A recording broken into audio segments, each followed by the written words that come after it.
Today we're going to be talking about trucks, three of the most popular trucks, and is the Ford 7.3 liter Godzilla engine actually that bad on fuel, or is it just very misunderstood? Today we're putting it head to head against two of the biggest competitors in the truck world. The EcoBoost behind us as from the F-150, as well as the 6.7 liter PowerStroke Diesel. So big head-to-head here, three-way head-to-head. We're going to do real-world fuel economy, real numbers, and the truth most people won't tell you. Is the gas V8 really that inefficient, or is the diesel just overkill? We're going to help you save thousands. So by the end of this video, you'll know exactly which engine makes the most sense for you depending on your drive style and what you need out of the truck. And this could quite possibly save you thousands or cost you thousands if you make the wrong choice. So I'll make sure you don't. Let's put the pedal to the metal and jump right in. So let's start with the Ford 7.3 liter Godzilla from the F-250. It's got 430 horsepower and 475 to 485 pound-feet of torque. Now the Ford 6.7 liter PowerStroke Diesel in the F-250 has roughly 475 horsepower and 1,050 pound-feet of torque, whereas the Ford F-150 3.5 liter EcoBoost has 400 horsepower and 500 pound-feet of torque. So the Godzilla is simple. It's a high revving gas power engine. The diesel has massive low-end torque. It's a monster. And the EcoBoost is quick, lightweight, and the best daily for, well, fuel economy and acceleration. This is the 7.3 liter Godzilla gasoline engine F-250 Lariat. It's 2022, so we'll be talking about reliability, testing fuel economy, and before you spend diesel money, do consider the gas option because it is over $10,000 less than the diesel. And after driving it, I can understand why people are obsessed with this model. Here we are in the Ford F-250 Lariat Tremor, and we are testing out the lights and testing out fuel economy. And those LED lights are incredible, all the way down to the forest. We can see the signs, so brights and the regulars at night, and it's all automatic. So in town and on the highway, it'll adjust between the brights and the low. And before we started idling here, we've done 20.5 kilometers and we've got 18.5 liters per 100 kilometers because we are idling. Before we were idling, we're at 17.8. So we'll actually do more kilometers, more mileage, and come back to you with actual proper fuel economy, because I think it's really important. These F-250s, the Super Duty vehicles, they never give you the actual fuel economy. They're not tested. So here we go. Last night fuel economy. In my Ford F-150 Tremor, I'm very hard on the pedal because it's addictive, taking off and accelerating quickly. So I'm always accelerating quite quickly, and I get 16.2 liters per 100 kilometers. I could get that down to 15.2 or 15 if I was more gentlemanly with the vehicle, if I was smoother and gentler. But driving this in a similar way, I'm going to do 20 liters per 100 kilometers. If you're careful with this and not towing, you're going to do about 17 and a half. You might even get into the 16s if you don't have a lift. And fuel economy, actually really impressive. Fuel economy over the last 3,038 kilometers, 21.1 liters per 100 kilometers, and that's with a good amount of towing, farm equipment, agricultural equipment, forestry equipment. So quite impressive. And you know, that might sound like a tremendous amount, but for those that need to work, that's actually really good. I've sold a lot of gas. I've sold Super Duties, obviously, a lot of diesel, but I've sold gas.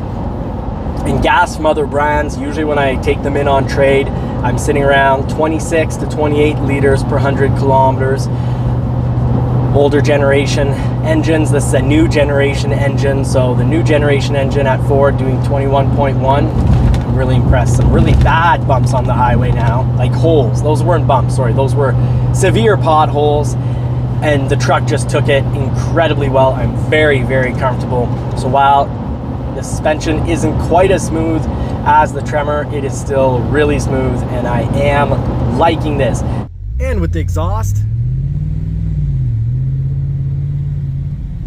nice aftermarket, a quiet, classy aftermarket exhaust.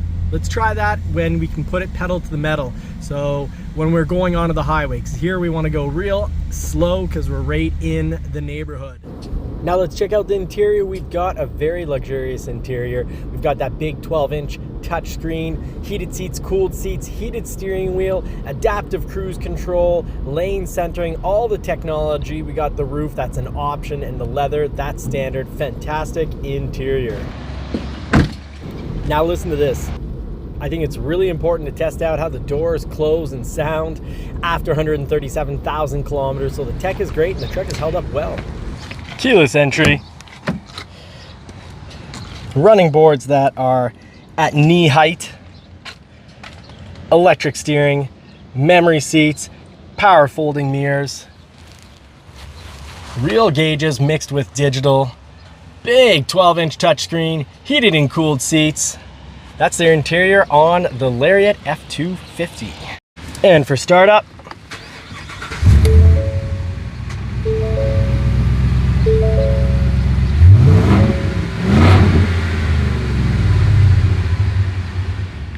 now for the real world fuel economy. The F250 7.3 liter Godzilla on the highway is going to give you roughly 15 to 18 miles per gallon.